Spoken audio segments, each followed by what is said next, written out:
এই মুহূর্তে যে বড় খবর দেব, একেবারে আইএসএফ এর সভা কলকাতায় বাতিল হয়ে গিয়েছে, ভাঙড়ে হবে কিন্তু ভাঙড় মেলা ময়দানে। এই নিয়ে সরাসরি আমরা রাইনুর ভালমুক্তেশ্বর বাড়ি, তিনি কি বলছেন।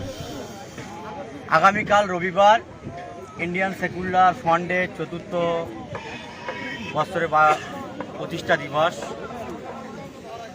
আমরা সবাই অবগত আছি, রাজ্যের কম বেশি মানুষ সবাই জানে 21শে জানুয়ারি ইন্ডিয়ান সেকুলার ফ্রন্টের কলকাতা চলো যে ডাক দিয়েছিল আমাদের দলের চেয়ারম্যান তথা ভাঙড়ের বিধায়ক নওশাদ সিদ্দিকী মহাশয়।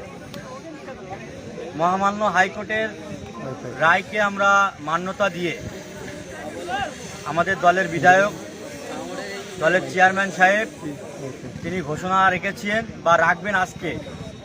আমরা ভাঙড় বিভিন্ন অঞ্চলের নেতৃত্ববর্গ সকলে মিলে আমাদের আলোচনা সাপেক্ষে সিদ্ধান্ত চূড়ান্ত, আগামীকাল 21শে জানুয়ারি যে প্রতিষ্ঠা দিবস, সেটা প্রতিষ্ঠা দিবস উদযাপন হবে। ইন্ডিয়ান সেকুলার ফ্রন্টের প্রত্যেক বুথের আমাদের দলীয় নেতৃত্বরা বুথে বুথে ফ্ল্যাগ তুলবে, বিভিন্ন মিষ্টি মিঠাই খাওয়া দাওয়ার মাধ্যমে আমাদের প্রতিষ্ঠা দিবস উদযাপন করবে।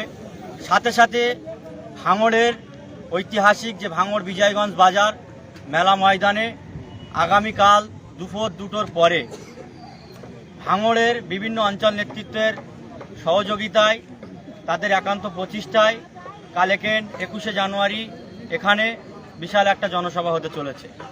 তাই সকল মানুষকে অবগত করব, আপনারা সকলে আসবেন। কালকে ঠিক দুপুর 2টোর পরই এখানে ইন্ডিয়ান সেকুলার ফ্রন্টের জনসভা হবে। প্রতিষ্ঠা দিবসের বক্তৃতা রাখবেন আমাদের ভাঙড়ের বিভিন্ন আইএসএফের নেতৃত্ববর্গরা এবং রাজ্য কমিটির নেতারা আসবেন, তাঁরাও বক্তব্য রাখবেন। এই জায়গাটা হলো আপনার ভাঙড় 2 নম্বর ব্লকের অন্তর্গত ভাঙড় বিজয়গঞ্জ বাজার মেলা মাঠ বলে আমরা সকলে পরিচিত আমাদের কাছে। সেই মেলা মাঠে আগামীকাল দুপুর 2টোয় অনুষ্ঠিত হবে ইন্ডিয়ান সেকুলার ফ্রন্টের 4র্থতম প্রতিষ্ঠা দিবস উদযাপন। আগামীকাল ভাঙড় মেলা মাঠে হবে। সকলকে আসার জন্যে অনুরোধ করব এবং বেশি বেশি শেয়ার করে সাধারণ মানুষের কাছে পৌঁছে দেবেন এবং আমাদের দলীয় নেতৃত্ব যারা আছেন বুথের সমস্ত সাধারণ মানুষদের, কর্মীদেরকে ঐক্যবদ্ধ ভেবে নিয়ে শান্তি শৃঙ্খলা বজায় রেখে আপনারাও সকলে আসবেন এবং প্রত্যেকের অঞ্চল নেতৃত্বদের সঙ্গে বুথ নেতৃত্বরা যোগাযোগ রেখে দেবেন।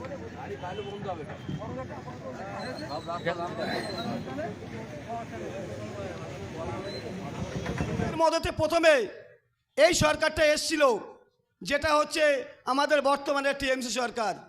এরা কিন্তু আগে এদেরকে দিয়ে গোটা পশ্চিমবঙ্গে জাল বেচানো হয়েছিল। তারপরে দেখা গেল কি 2011 সালে যে বিজেপির ভোট ছিল আমাদের পশ্চিমবাংলায় 7%, সেই বিজেপির ভোট দেখা গেল পরবর্তী নির্বাচনগুলিতে হু করে বেড়ে গিয়ে তারা আজকে গোটা রাজ্যে লোকসভার 18টা এমপি কিন্তু তারা এই গোটা পশ্চিমবাংলাতে তুলে নিয়েছে। তাহলে টোটাল দেখা যাচ্ছে যে গটাপ, এদের মধ্যে একটা গটাপ প্ল্যান করে চলছে। গটাপ, সেই গটাপে আমরা কিন্তু না পা দিয়ে আমাদের চিন্তাভাবনাটাকে কিন্তু ঘুরিয়ে দিতে হবে। অর্থাৎ দুই অশুভ শক্তির বিরুদ্ধে আমাদের লড়তে হবে। আমাদের যে আজকের যে উদ্দেশ্যে এই জনসভাটা ডাকা, আপনারা জানেন যে 21শে জানুয়ারি যাবার পথে হাতিশালায় গত বছরে কি অমানবিক কাণ্ড ঘটিয়েছিল।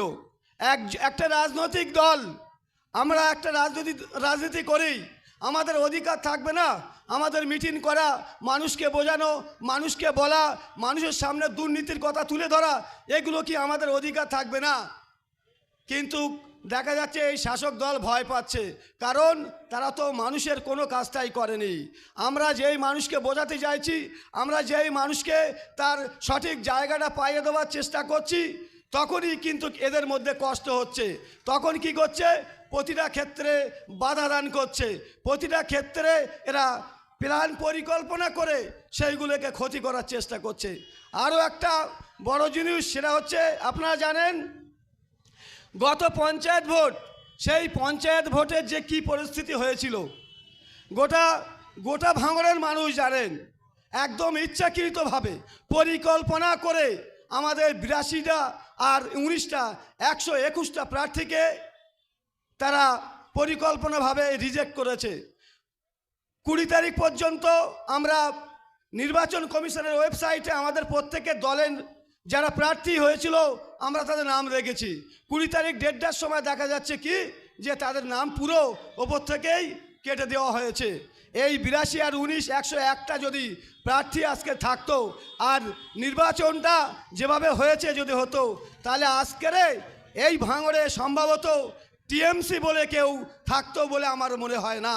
এরাও বুঝতে পেরেছিল যে আমাদের একমাত্র হাতিয়ার হচ্ছে পুলিশ প্রশাসন। এই পুলিশ প্রশাসন আমাদেরকে রক্ষা করতে পারবে আর সেই পুলিশ প্রশাসন দিয়েই কিন্তু তারা আজকের এখনও টিকে আছে এবং পুলিশকে দিয়েই বা প্রশাসনকে অপব্যবহার করে আমাদের সমস্ত জায়গায় হ্যারাসমেন্টটা করছে। আমাদের এই অঞ্চলের 4 জন লিডার যারা এই দলের জন্যে মানে কি বলা যায় সর্বস্ব সব কিছুটা করেছে, নিজেদের সংসার ধর্ম সমস্ত কিছু ত্যাগ করে এই মানুষের পাশে দাঁড়ানোর জন্যে তারা যেভাবে লড়াইটা করেছে। শুধু তাদের অপরাধ কি, তারা এই আইএসএফের বা সিপিএম যে জোট হয়েছিল তাদের প্রার্থীগুলোকে নিয়ে নমিনেশন করাতে গিয়েছিল, সেখানে কি করা হলো তারা সে জায়গায় উপস্থিত ছিল না। অথচ দেখা যায় কি আজকের তাদেরকে নামে মিথ্যা কেস দিয়ে আজকের এই 75 থেকে 78 দিনের মতো হচ্ছে আজকে তাদেরকে জেলে বন্দি করে রাখা হয়েছে। জেলে বন্দি করে রেখে দিয়ে কি মেসেজ দিতে চেয়েছিল, এটাই মেসেজ দিতে চেয়েছিল যে এই অঞ্চলে এই 4 জন লিডারকে যদি বেঁধে ফেলা যায় মনে হয় অঞ্চলটা কানা হয়ে যাবে, মনে হয় অঞ্চলে আর কোনো প্রোগ্রাম হবে না, মনে হয় অঞ্চলে আর কোনো কিছুই হবে না। কিন্তু নির্বোধ তারা বোঝে না যে একজনের মৃত্যু হলে আরেকজনের জন্ম হয়, এটা কিন্তু তারা বোঝে না। যার কারণে এরকম একটা ভুল তারা করেছে। একজনকে মেরে একটা রাজনৈতিক দলের শেষ করা যায় না, কোনো একটা জায়গায় বিশাল একটা বড় ঘাটতি করা যায় না, এটাই কিন্তু বড় ভুল করেছে। তো যাই হোক আমরা জানি যে তারা নির্দোষ, তারা অবশ্যই আইনি কায়দায় আমরা তাদের চেষ্টা করছি তারা একদম বুক ফুলিয়েই আপনাদের সামনে আসবে এবং এসে তারা যে জায়গায় ছিল যেভাবে ছিল আরও আপনাদের সঙ্গে সমস্ত কিছু শেয়ার করবে। হ্যাঁ, আর বিশেষ কিছু বলছি না কারণ এখানে আমাদের অনেক বক্তা আছে, তারা বলবে। আমি এই বলে আমার সংক্ষিপ্ত বক্তব্য আমি শেষ করছি। ধন্যবাদ আমাদের রবিউল ভাই মহাশয়কে। এরপর আমাদের ভগবানপুর অঞ্চল থেকে আমাদের আব্দুর রহমান মাস্টার সাহেবকে কিছু বক্তব্য রাখার জন্য অনুরোধ করছি। বক্তৃতা শুরু করার আগে প্রথমে একটা কথা বলি। রবিউল ভাই বলছিল গত